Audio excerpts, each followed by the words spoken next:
Good morning. Last time આપણે સહસંયોજક બંધની રચના વિશે ભણ્યા.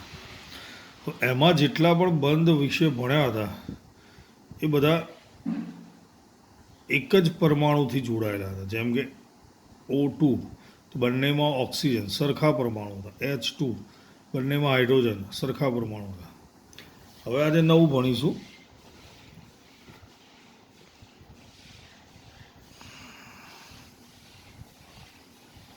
એમોનિયાના અણુમાં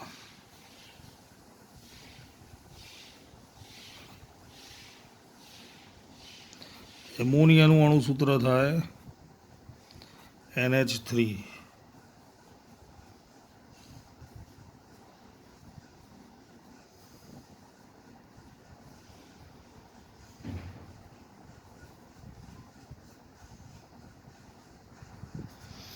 હવે આની અંદર બે પરમાણુ છે એટલે પહેલાં આપણે બંને પરમાણુ વિશે લખીશું. જેમ કે પહેલો પરમાણુ છે નાઇટ્રોજન.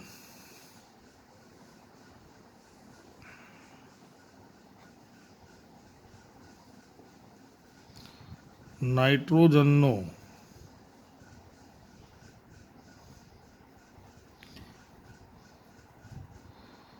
પરમાણુ ક્રમાંક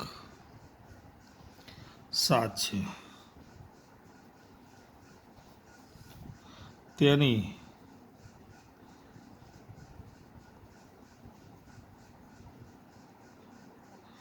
ઇલેક્ટ્રોન રચના 2-5 છે.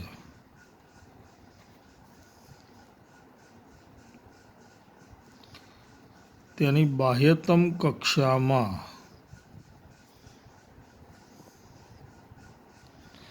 5 ઇલેક્ટ્રોન છે. આથી તે નજીકના નિષ્ક્રિય તત્વ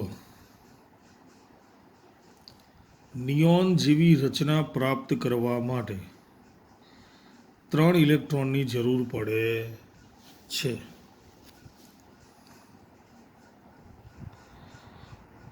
આથી તેને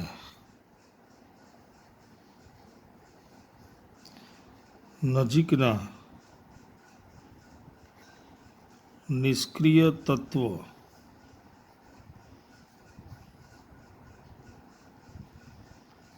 નિયોન જેવી ઇલેક્ટ્રોન રચના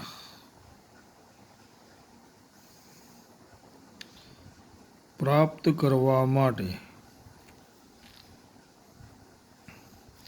3 ઇલેક્ટ્રોનની જરૂર પડે છે. ખ્યાલ આવી ગયો? શેની વાત કરી? નાઇટ્રોજન. હવે બીજો પરમાણુ કયો છે? હાઇડ્રોજન.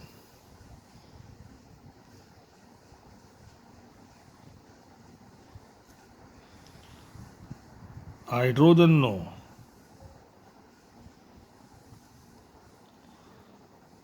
પરમાણુ ક્રમાંક 1 છે. એની ઇલેક્ટ્રોન રચના પણ એક જ થશે. તેની બાહ્યતમ કક્ષામાં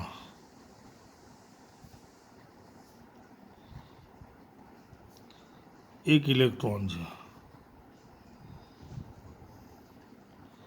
આથી તેને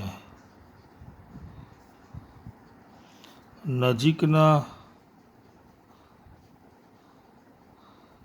નિષ્ક્રિય તત્વ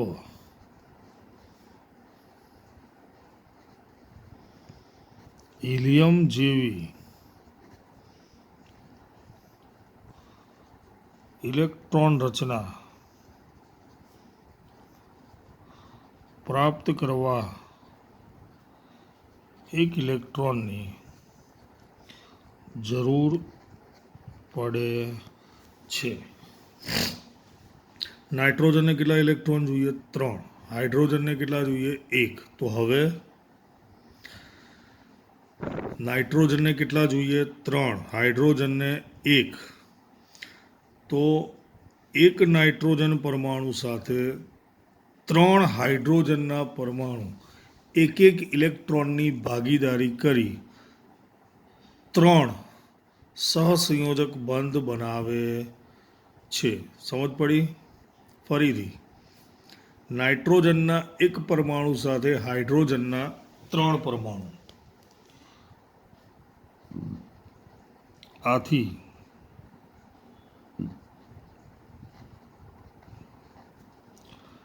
નાઇટ્રોજનના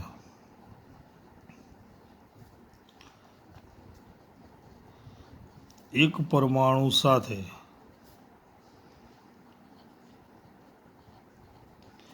હાઇડ્રોજનના 3 પરમાણુ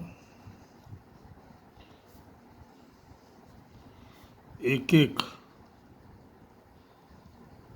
ઇલેક્ટ્રોનની ભાગીદારી કરી 3 એકલ સહસંયોજક બંધ બનાવે છે. સમજણ પડી? આનો મતલબ એક નાઇટ્રોજનના પરમાણુ સાથે 3 હાઇડ્રોજન જોડાય છે અને 3 હાઇડ્રોજન એક ઇલેક્ટ્રોનની ભાગીદારી કરે. નાઇટ્રોજનની છેલ્લી કક્ષામાં કેટલા ઇલેક્ટ્રોન છે? 5 ઇલેક્ટ્રોન છે. 1 2 3 4 5.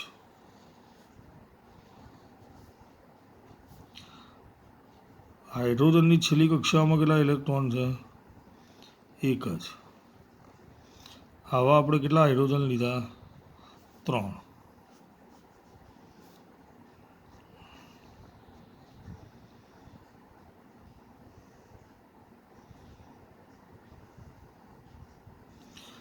થઈ ગયા નાઇટ્રોજનના 5. હવે હાઇડ્રોજન કેટલા લીધા છે આપણે? 3. પહેલો હાઇડ્રોજન જેનો 1 ઇલેક્ટ્રોન, બીજો હાઇડ્રોજન જેનો 1 ઇલેક્ટ્રોન, ત્રીજો હાઇડ્રોજન જેનો 1 ઇલેક્ટ્રોન. એટલે અહીંયા હાઇડ્રોજનના 2 થઈ ગયા.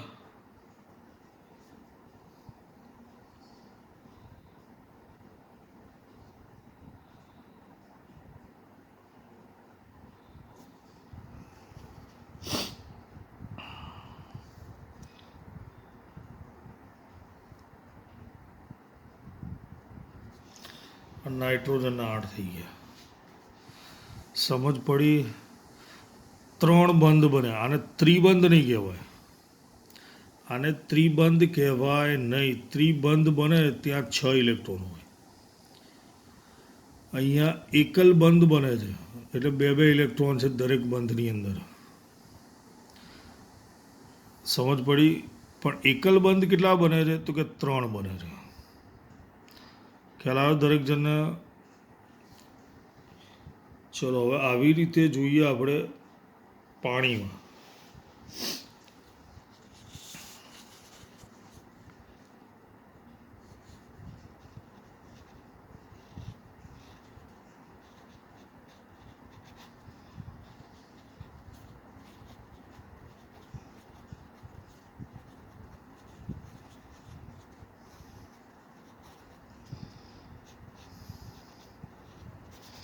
પાણીનું અણુસૂત્ર શું છે?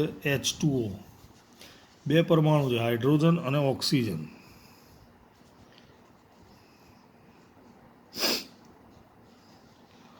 હાઇડ્રોજનનો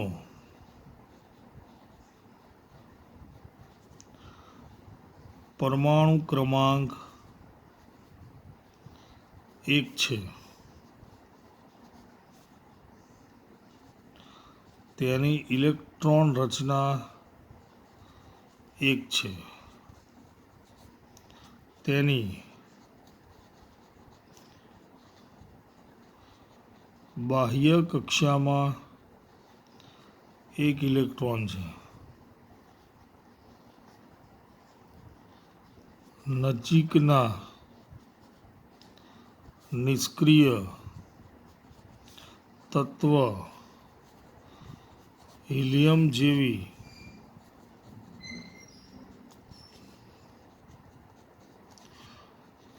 રચના પ્રાપ્ત કરવા માટે 1 ઇલેક્ટ્રોનની જરૂર પડે છે. બરાબર, ઉપર લખ્યું એ મુજબ જ છે. હવે વાત કરીએ બીજું કયું તત્વ છે? ઓક્સિજન.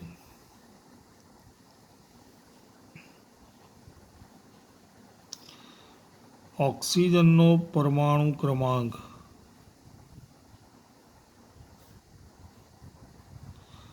8 છે.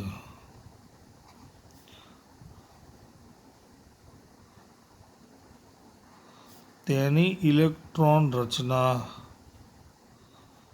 2 6 છે.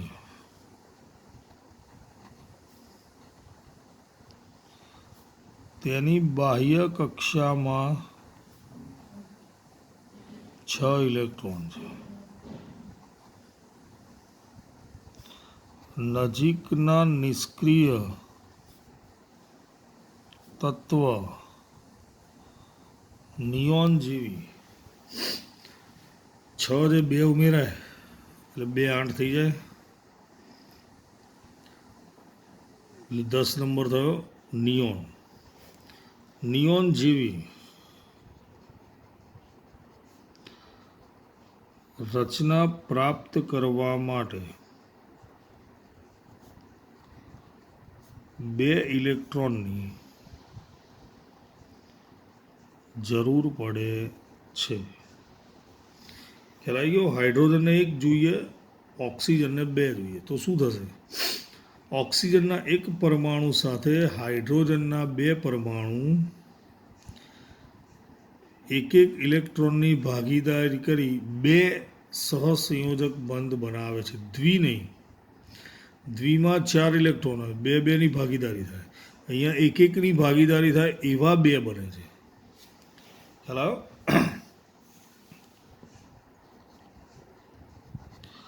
આથી ઓક્સિજનના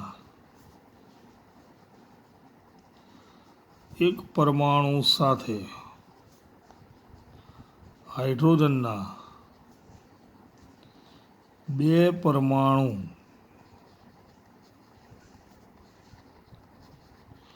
1 1 ઇલેક્ટ્રોનની ભાગીદારી કરી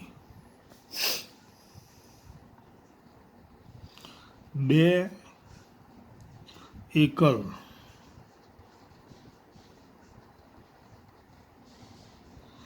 સહસંયોજક બંધ બનાવે છે. આ રીતે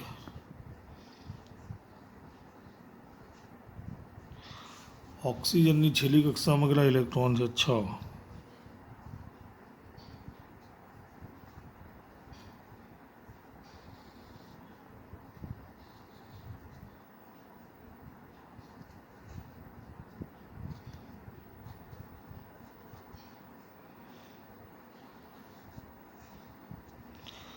આવા કેટલા પરમાણુ લેવાના? 2.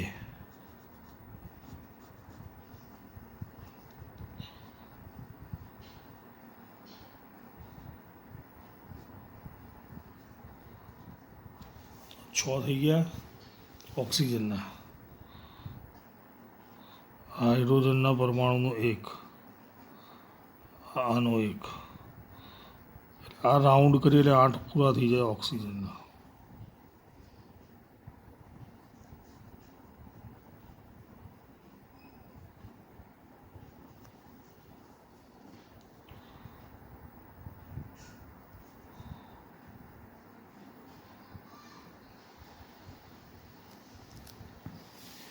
ઓકે, ખ્યાલ આવી ગયો? આ H2O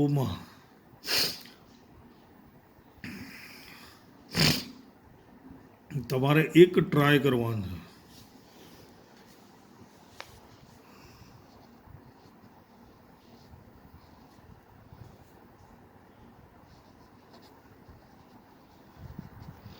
મિથેન CH4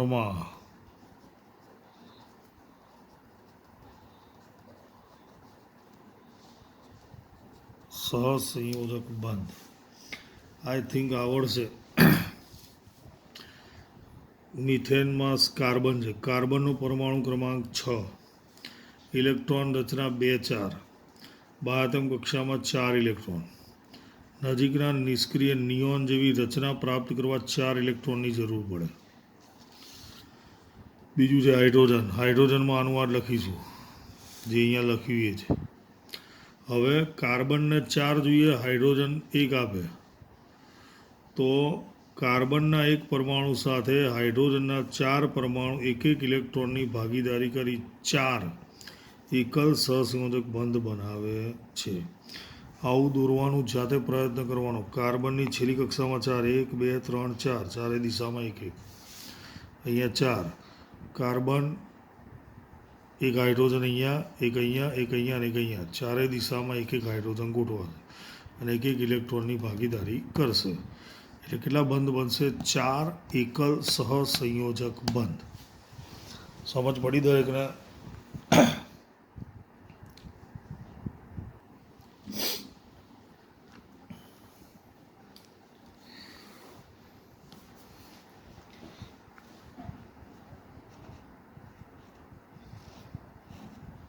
ચલો હવે 13મું.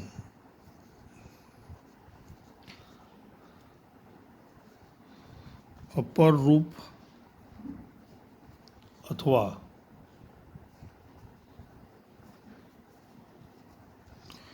બહુરૂપ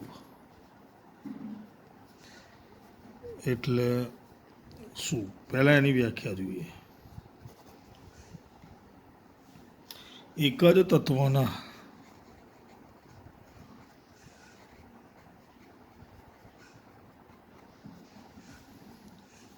બે કે તેથી સ્વરૂપો,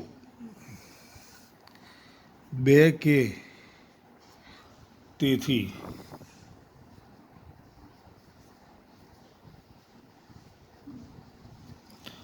વધુ સ્વરૂપો કે જેમના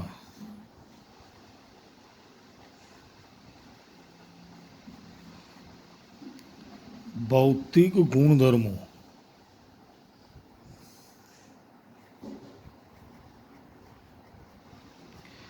અસમાન પરંતુ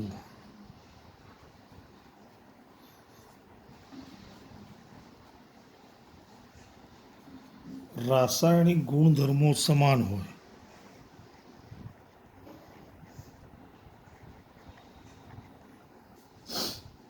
તેવા સ્વરૂપોના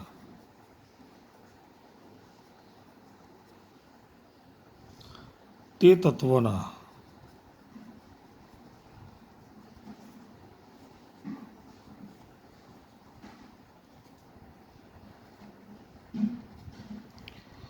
બહુરૂપો કહે છે. ટૂંકમાં ભૌતિક ગુણધર્મો કેવા હોય? સરખા.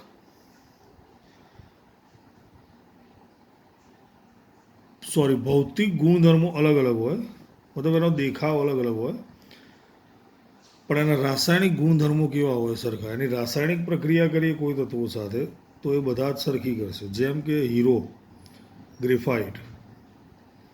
હીરો, ગ્રેફાઇટ બંને કાર્બનના બહુરૂપો છે. બંનેને જોઈએ તો હીરો કઠણ છે, ગ્રેફાઇટ હાથથી તૂટી જાય એટલો નરમ હોય છે.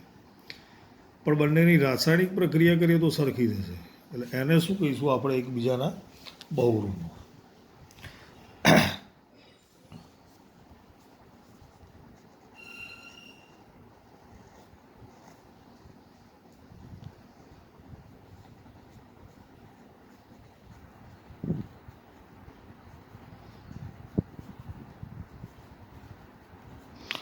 ચલો એના જ પછીનો પ્રશ્ન છે કાર્બનના અપર રૂપો. 3 છે.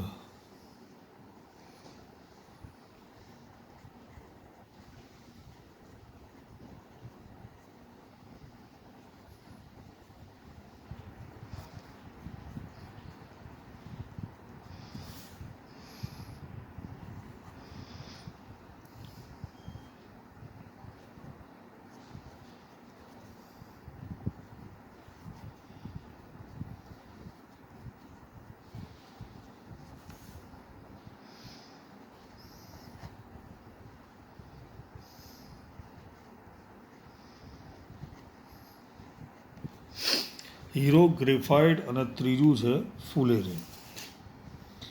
બરાબર. ત્રણેયના ભૌતિક ગુણધર્મો અલગ અલગ છે, રાસાયણિક ગુણધર્મો સરખા છે. ત્રણેયને સળગાવીએ તો કાર્બન ડાયોક્સાઇડ વાયુ ઉત્પન્ન કરે છે.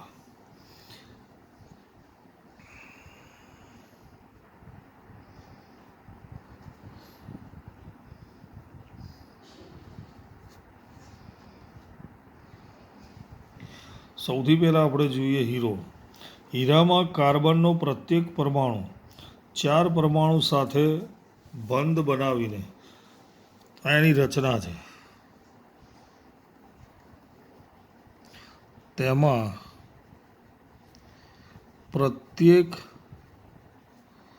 કાર્બન પરમાણુ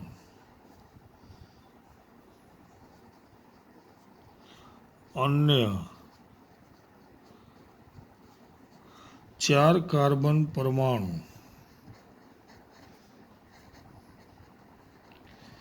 સાથે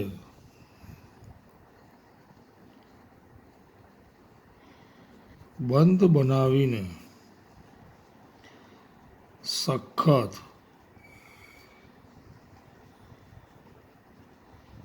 ત્રિપરિમાણીય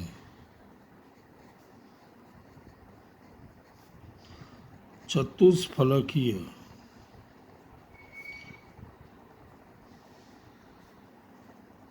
રચના બનાવે છે. આ એનું બંધારણ.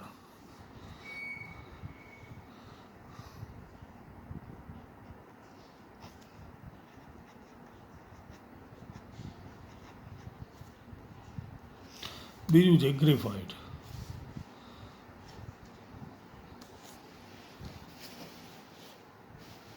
ગ્રેફાઇટમાં કાર્બનનો પ્રત્યેક પરમાણુ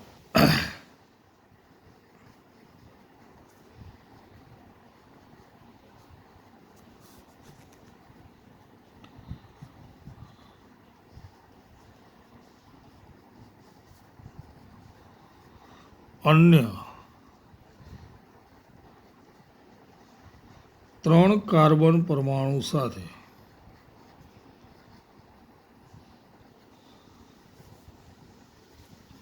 સમાન સ્તરમાં બંધ બનાવીને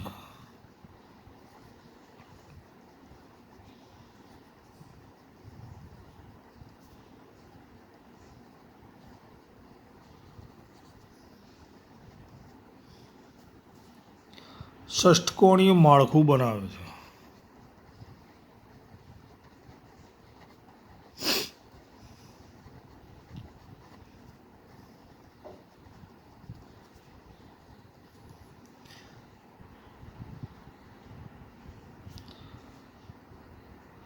આ બંધ પૈકી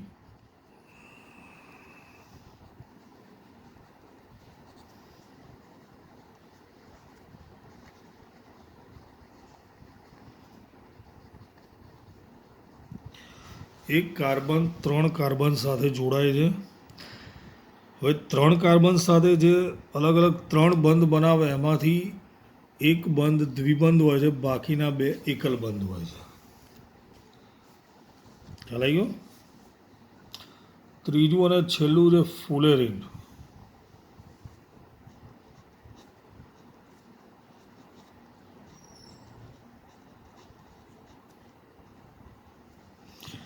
કાર્બનનું સૌથી નાનું અને વિશિષ્ટ બંધારણ છે.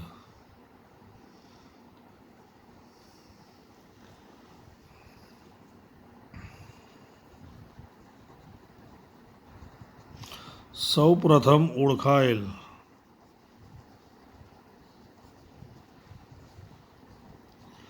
C60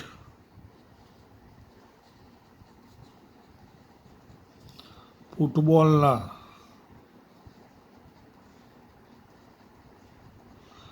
આકારના કાર્બન પરમાણુની ગોઠવણી છે.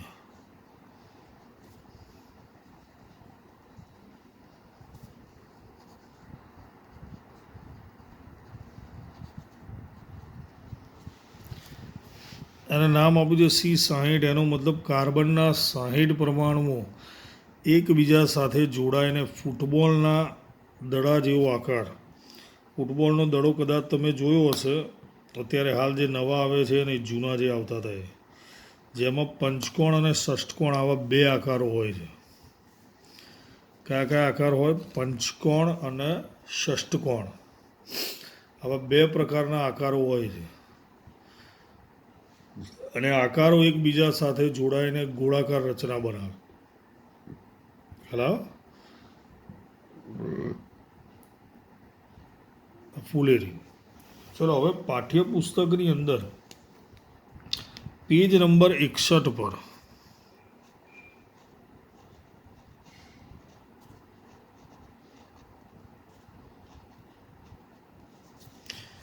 બે ક્વેશ્ચન પૂછેલા છે. CO2 સૂત્ર ધરાવતા કાર્બન ડાયોક્સાઇડનું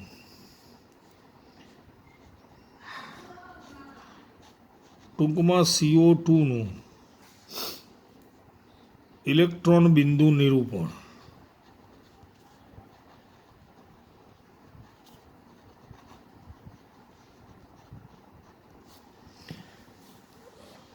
કાર્બનની છેલ્લી કક્ષામાં કેટલા ઇલેક્ટ્રોન છે?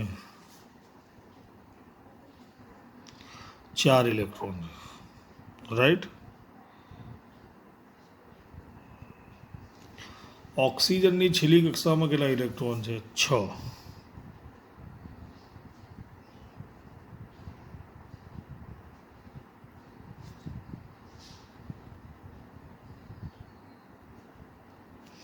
સમજણ પડી? કાર્બનની છેલ્લી કક્ષામાં 1 2 3 4 ઇલેક્ટ્રોન. ઓક્સિજન 2 છે એટલે એક અહીંયા આવશે, એક અહીંયા આવશે. એની છેલ્લી કક્ષામાં 1 2 3 4 5 6. હવે એવી રીતે રાઉન્ડ કરવાના જેથી ઓક્સિજનમાં 8 થઈ ગયા,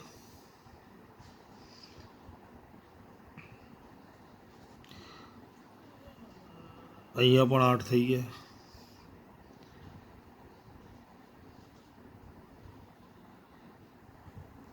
આના પણ 8 થઈ ગયા. આને કહેવાય ઇલેક્ટ્રોન બિંદુ નિરૂપણ.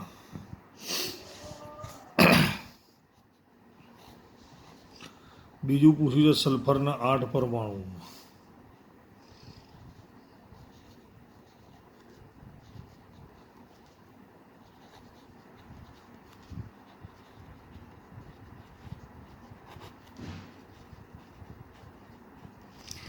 સલ્ફર કયા નંબરનું તત્વ છે? 16માં. એની ઇલેક્ટ્રોન રચના શું છે? 2 8 6. બરાબર. પહેલાં તો 8 સલ્ફર છે, એને ગોઠવીએ આપણે. આ થોડું વિચિત્ર છે એટલે ધ્યાન રાખીશું.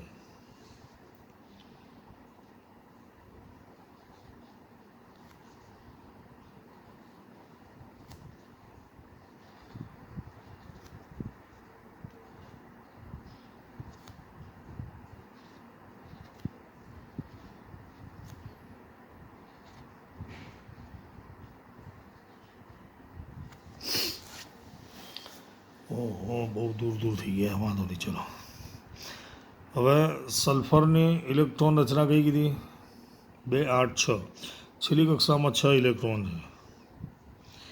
1 2 3 4 5 અને 6.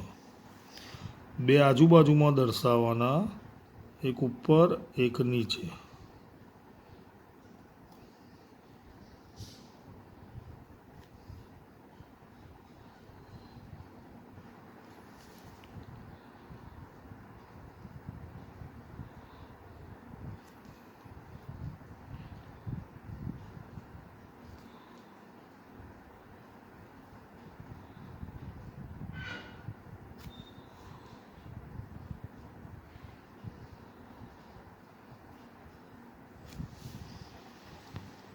હવે 8 8 કેવી રીતે કરીશું જુઓ.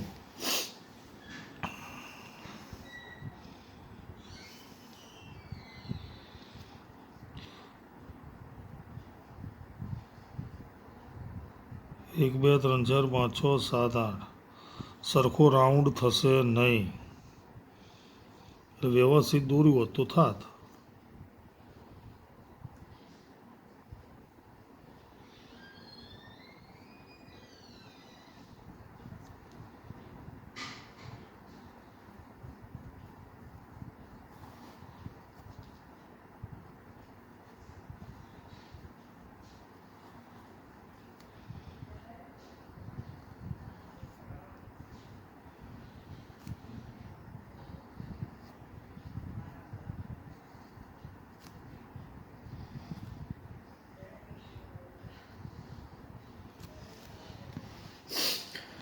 દરેક સલ્ફરની આજુબાજુમાં 6 દર્શાવ્યા.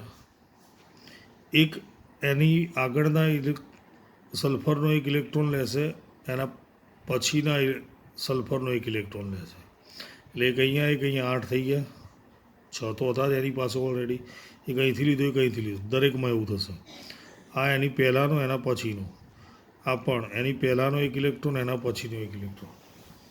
આ રીતે S8ની ઇલેક્ટ્રોન રચના બને છે. ખ્યાલ આવી ગયો દરેકને?